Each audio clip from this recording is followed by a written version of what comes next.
had a debate in the House discussing about removal of one man because he was of a particular tribe and replacing him with another tribe. Never in my recollection. Are you want to tell me, Sir Charles, that Kikuyus didn't dominate the government that you were part of? We may have. I'm going to be quite open with you and say you may have a number of Kikuyu in a certain section, and the reason for that would be qualifications.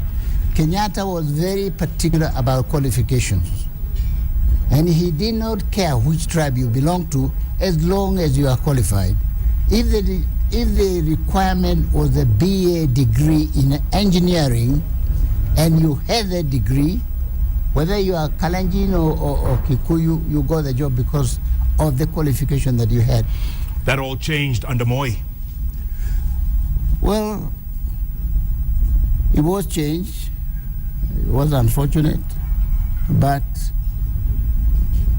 I think it's not that it wasn't as glaring as it is today, because one did not discuss it. Of course, the newspapers are not helping us in this, I must say, because the newspaper blow it up. Something small is made very, very, very big. Photographs of somebody who has been interdicted, or a senator has been thrown out of the House and so on. Yeah. Big pictures and a lot of writing about it. Yeah. I wish myself, and I wish we didn't buy newspapers and just to teach them a lesson. In fact, in this book, in Wisdom of the Elderly, you say the media has a big responsibility in guiding the thinking of the people. You say this. The media has a great responsibility in educating our people. It is the media who should be telling us, look, it doesn't matter whether you are a Kikuyu, whether you are a Kalenjin, or whether you are an Arab, as long as you got the qualification, you'll get the job. Not because you belong to a particular tribe. Yeah. And I tell you, if you can, you take country like Bechuanaland. They have sections of tribes. They got tribal groupings in the country. Yep. But tribe is never taken into consideration when you employ somebody. Yeah. And this is where we had gone wrong. And I wish really the newspaper can help us. Unfortunately, the members of the parliament that we have today, the quality, the qualification, we're talking about qualifications. People are cheating that I've got a BA when in fact you haven't got a BA. Yeah. And they're getting away with it. And they're getting away with it. There is one which has gone as far as Makerere College to testify whether that particular gentleman has a BA degree or whatever degree we are talking about from that university. The university certified that yes, this man was qualified. Now another fellow comes, swears an affidavit, that man was never in this university and never qualified. So where are we? Absolutely. When you talk about tribalism and ethnicity, Sir Charles, is this why someone like Raila would have a difficult time being president?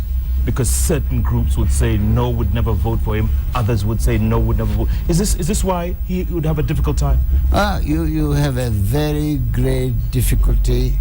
I mean, if you even the Central Foreigners, they will say, Jalu will never be president. And then they will say it, and when it comes to voting, they won't vote for him. They'll vote for some. Is that sad?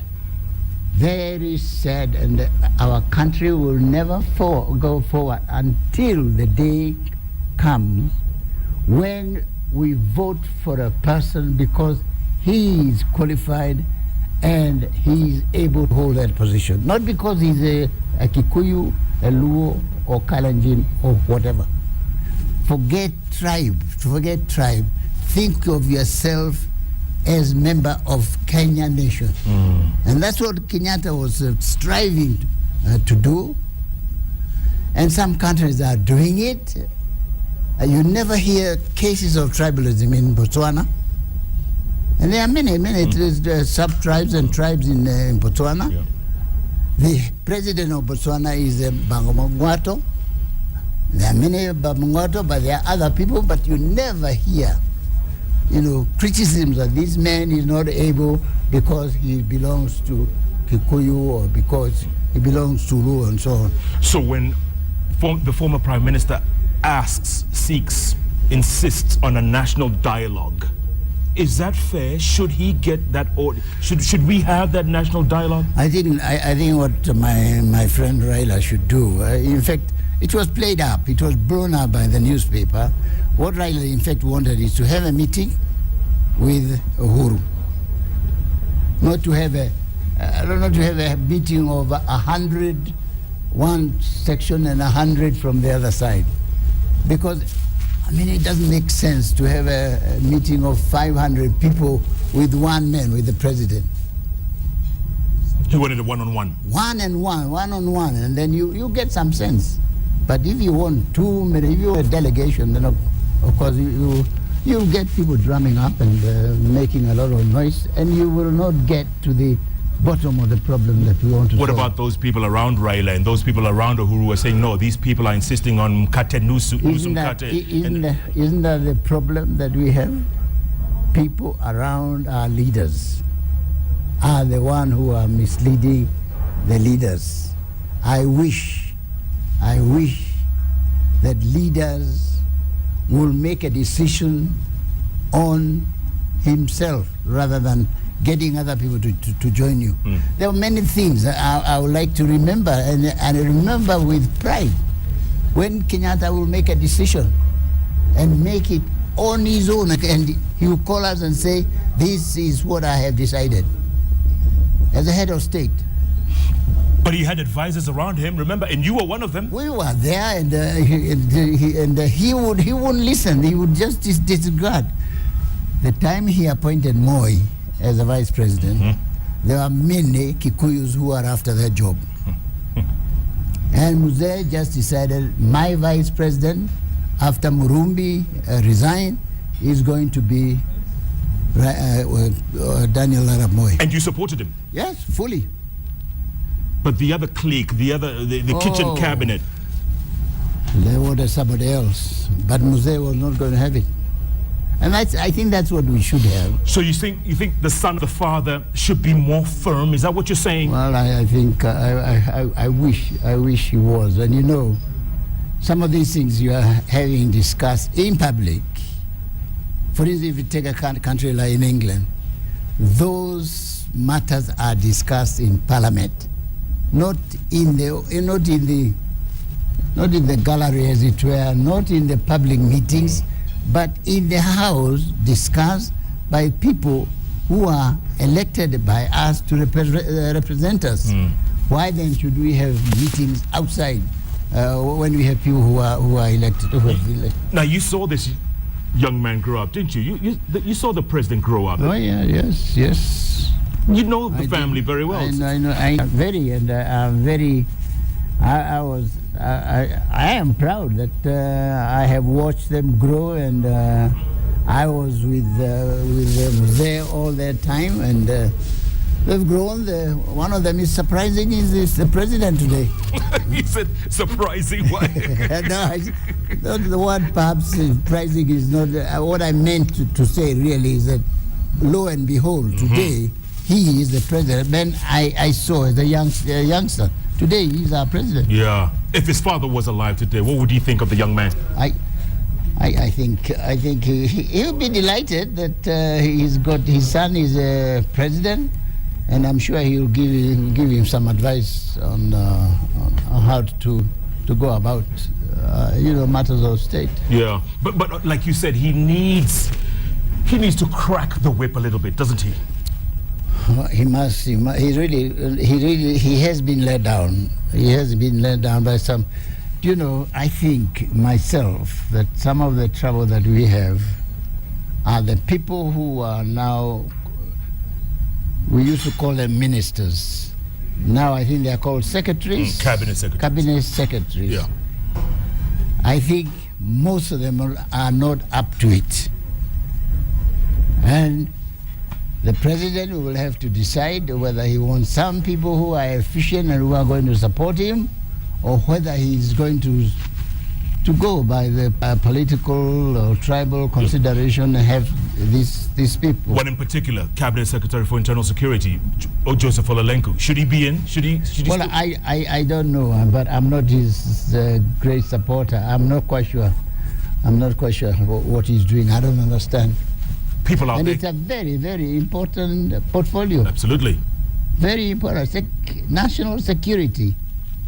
During my time when we had people like Bomet in charge of security, and that man used to gather information not only locally but internationally. He was friends of Israel's, he was friend of Britain, because this problem that we are dealing with today of security, I mean, you cannot, these people are all over.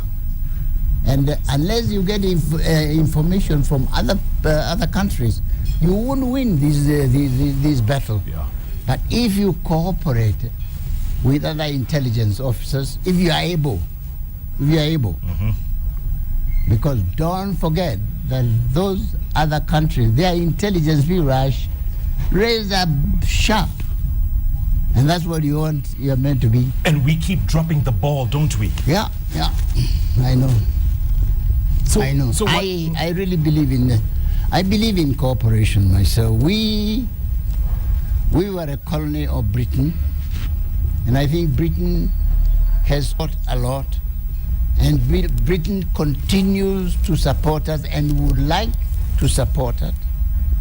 And I am really sad when I see any misunderstanding between our country and Britain. You think there's a misunderstanding? You think it's genuine? You think it's legitimate? I don't know. I would like to think that it isn't. And I mean, listening to what the British High Commissioner was saying on the Queen's Day the other day, I think those people are on our side, and they are our friends, and they would like to support us. Yeah. So Charles, I want to take a break. When I come back, I want to still talk more about security, because look, Al-Shabaab is running rampant across this country. Running rampant. What should you do? If in your time, you are probably the only minister who ever resigned in the history of Kenya. Who ever resigned. Should people out there resign? They should. They should. And let's talk about... I was blamed for something I had not done, and I resigned. Although it was never disclosed that I resigned, I wrote a letter to the president that in view of what is being alleged in Parliament, I resign. And you walked away? And I walked away and never put my foot again in that house. Integrity. Are there any people like you out there? Well, I'd like to see them. Sir Charles, oh my. This is what we mean when we say we need some wise old counsel. Check this book out, folks. Wisdom of the Elderly by Susan Wahungu Githuku. Pictures by Bobby Powell. And talk about the pictures. Look at Sir Charles on that bench. This man. We're gonna so much to talk about. Insecurity, the judiciary, tribalism, yes. And what makes this man keep going on? He's like the Energizer Bunny. What keeps Sir Charles ticking? It is an hour with the 94-year-old sage. Do not even think of touching that remote control. Tweet us, my handle, @Koinange Jeff, the hashtag JKL. And indeed, JKL will be back in a moment.